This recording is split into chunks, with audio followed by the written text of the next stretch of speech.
Hoy hablamos con Paola Gutiérrez. Ella ha sido bailarina y actualmente es coreógrafa, directora artística e instructora de pilates a nivel internacional. Buenas tardes, Paola, ¿cómo estás? Bien, gracias por invitarme. ¿Te gusta este sitio? Me encanta, la verdad es que después del confinamiento es muy agradable estar al aire libre. La verdad es que sí.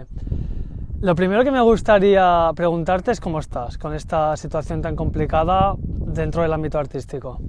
Bueno, la verdad es que por un lado, como a todo mundo, ha sido difícil, pero también es cierto que ha aportado cosas positivas. O sea, es decir, si la creatividad se ha tenido que exacerbar, y entonces es estar buscando métodos para no perderte en el confinamiento, ¿no? En mi caso, pues como docente el contacto con las nuevas tecnologías ha sido algo nuevo, pero también un mundo increíble por descubrir. De hecho, ahora estoy precisamente trabajando con una coreógrafa con la que ya trabajé hace muchos años desde México, y estamos en un proyecto internacional con bailarines en Canadá, con bailarines en diferentes ciudades de la Ciudad de México, yo que estoy aquí en Barcelona, y estamos haciendo un proyecto interdisciplinar en el que a través de las redes vamos a hacer una presentación en vivo. Entonces realmente creo que el confinamiento ha sido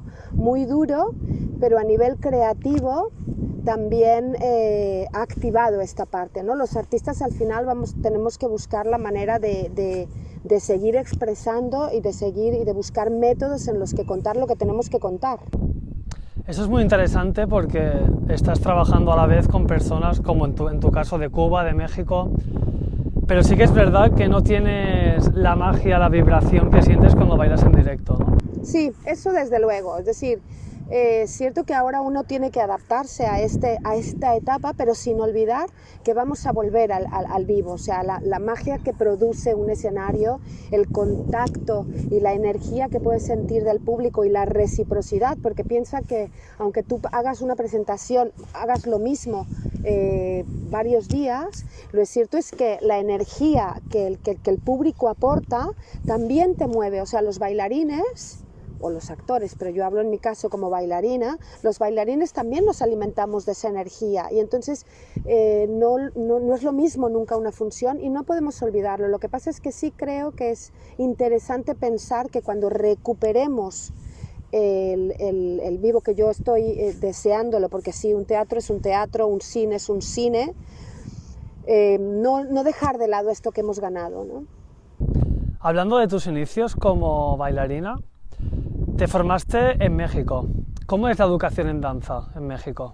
Pues mira, yo tuve la gran fortuna de estudiar la carrera de danza en la Escuela Nacional de Danza. Empecé a los 6 años y llegué a terminar, o sea, yo tengo una licenciatura en danza, entonces son 9 años de formación con los mejores profesores. Te estoy hablando que tuve profesores de las mejores compañías en Estados Unidos, profesores de los mejores ballets en la Unión Soviética, que era antes, que es el Bolshoi, profesores de Cuba, en diferentes disciplinas. Los mejores profesores y los mejores bailarines mexicanos estaban como docentes, y es una educación completa. Es decir, yo no solo hacía danza, sino era anatomía, psicología de la danza, y estábamos todas juntas. Entonces la verdad es que fue una oportunidad de oro. Sigue existiendo, ahora se llama el Centro Nacional de las Artes, sigue existiendo este sistema, y creo que es el mejor, porque como en toda disciplina, esto es como el deporte de élite, tienes que estar todo el día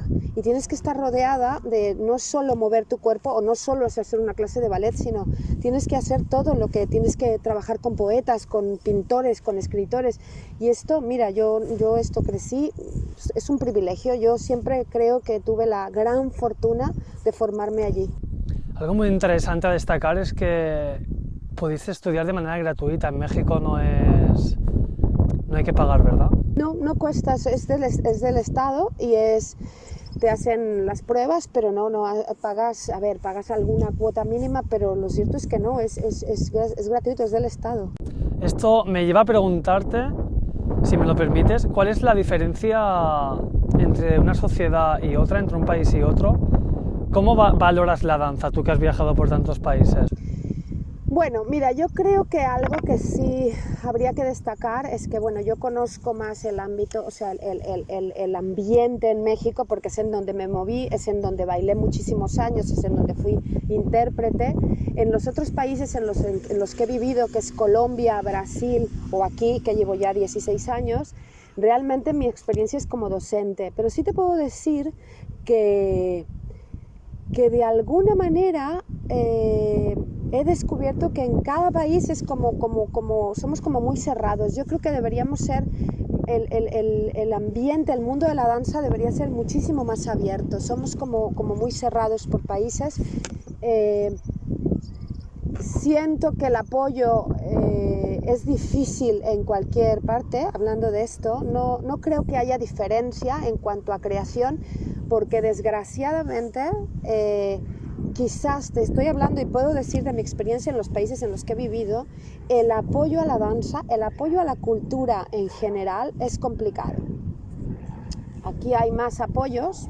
Sí, a nivel gubernamental se ofrece más quizás, pero también es cierto que a veces los que están en la posición de otorgar los espacios, porque no se trata solo de ayuda de dinero, se trata de otorgar espacios, abrir festivales, todo. Sí, quizás los que ocupan ese puesto, los que tienen el poder de otorgar, no saben ni siquiera lo que es la danza, ¿no? En este caso, yo hablo como en danza. Repito, evidentemente aquí hay muchísimas más ayudas, pero tampoco hay muchísima opción para optar a ellas, ¿no? Es complicado porque entonces siempre es el que decide, dependes de alguien que a lo mejor no tiene ni siquiera noción de lo que es la danza, y entonces pues a lo mejor mira ahora con la pandemia, a lo mejor ni siquiera lo consideran de primera necesidad, cuando todos sabemos que la cultura es una necesidad básica. Me viene muy bien que me subrayes todo esto, porque es cierto que a nivel gubernamental hay un cierto debate, sobre todo ahora con la pandemia. ¿Qué es la danza? ¿Cuándo crees que se van a enterar que es cultura, que es arte? Bueno, esto, te repito, tiene que ver con este problema, ¿no? Desgraciadamente, muchas veces los que ostentan estos cargos, que son los que tienen el poder de facilitar las vías para que tú puedas llevar a cabo un proyecto, pues no tienen idea. Y sí, en efecto, hay un debate ahora que si te dejan moverte, porque entonces si te mueves es que haces cardio, entonces es un deporte.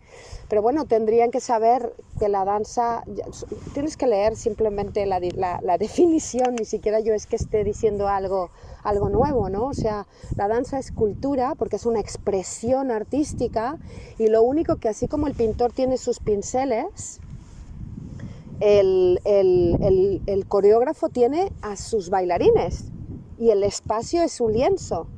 También es cierto que te voy a decir que afortunadamente cuando vienen estas dificultades, nosotros nos buscamos la vida, y entonces mira, podemos ensayar en espacios abiertos que son una maravilla, son una preciosidad. Podemos buscar espacios en donde decir lo que tenemos que decir, como estas flores que han crecido aquí sin que nadie las cuide, pues nosotros lo que tenemos que decir lo vamos a decir sí o sí. Es triste porque si tuviéramos la ayuda o el apoyo que necesitamos, pues todavía podríamos decir más, ¿no? Y la sociedad necesita de esto, necesita de espacios en los que la estética sea lo que prime. Necesitamos, las personas, la sociedad necesita estos espacios de libertad, de sensaciones, de sentir, no tanto de pensar, ¿no?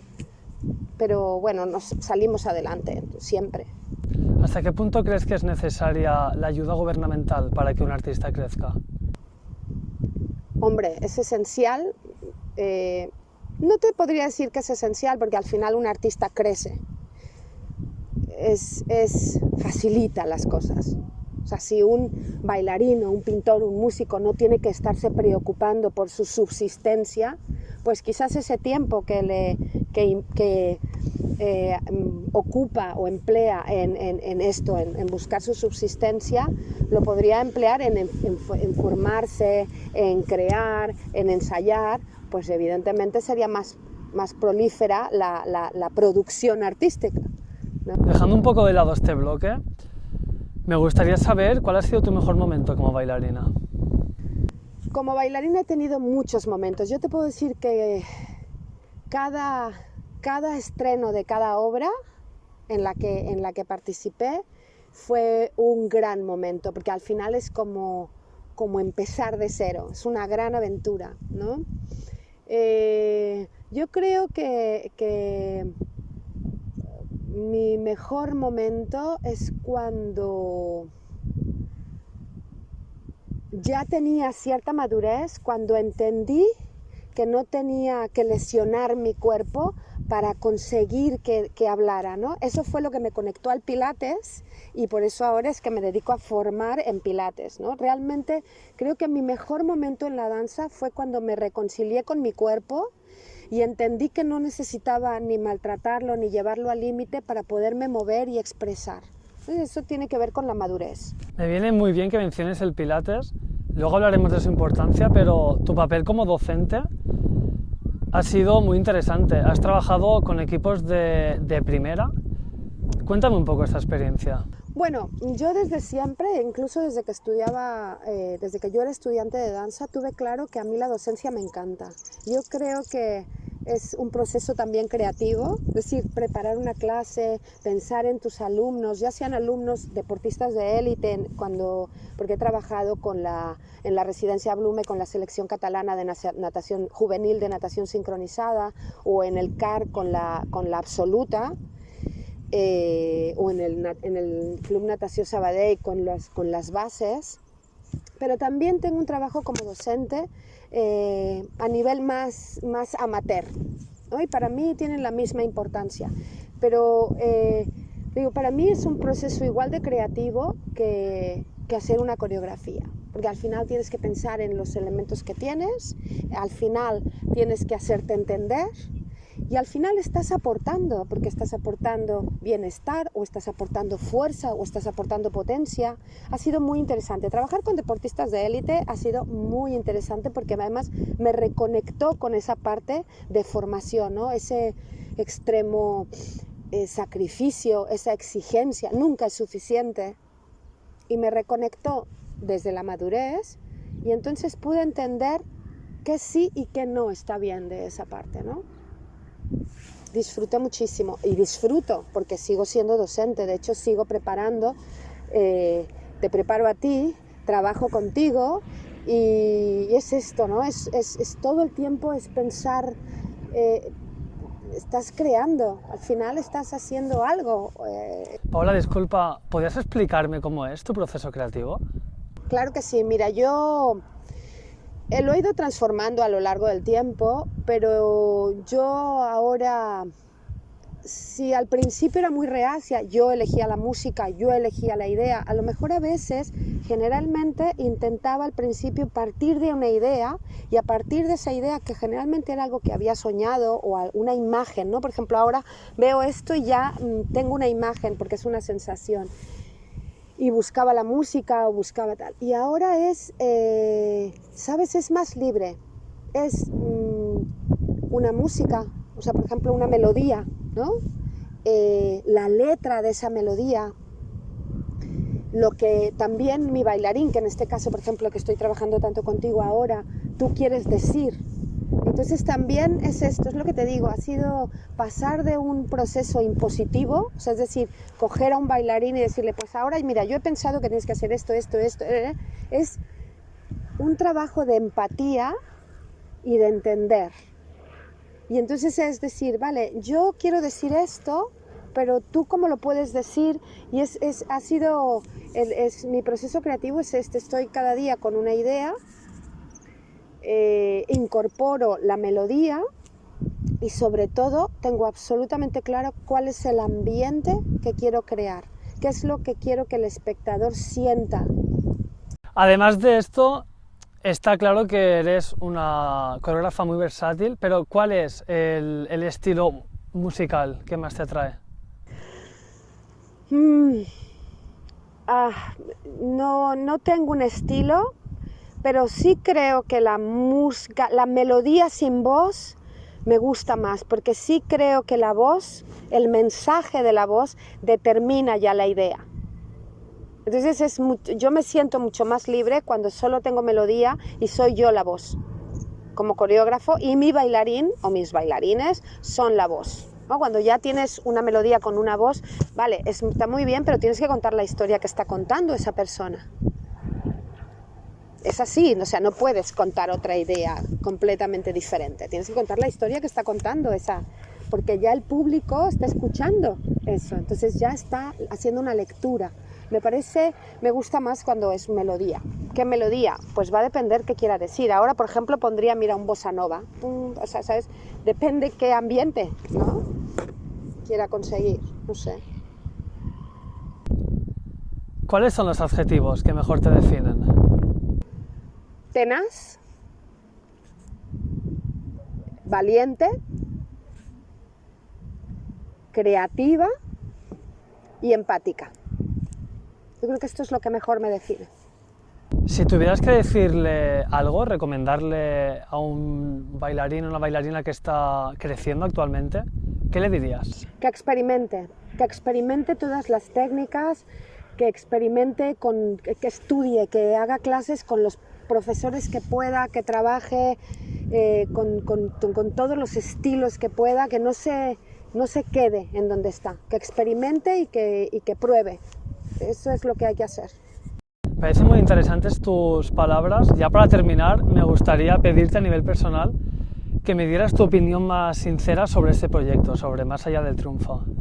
Me encanta y te tengo que agradecer porque yo creo que dar voz a los que estamos que somos como minoritarios, ¿no? O ya sea en el deporte o en la cultura, es importante porque nos gusta, y sobre todo que hagas preguntas interesantes que no tienen que ver o con la trayectoria o con los premios ganados o con los logros, ¿no? Esto de Más allá del triunfo es importante porque tenemos muchas cosas que decir y agradecemos mucho cuando se nos da este espacio. Pues te lo agradezco tus palabras de nuevo y muchísimas gracias por estar aquí conmigo en este lugar maravilloso. Pues muchísimas gracias a ti, he disfrutado muchísimo. Muy pronto.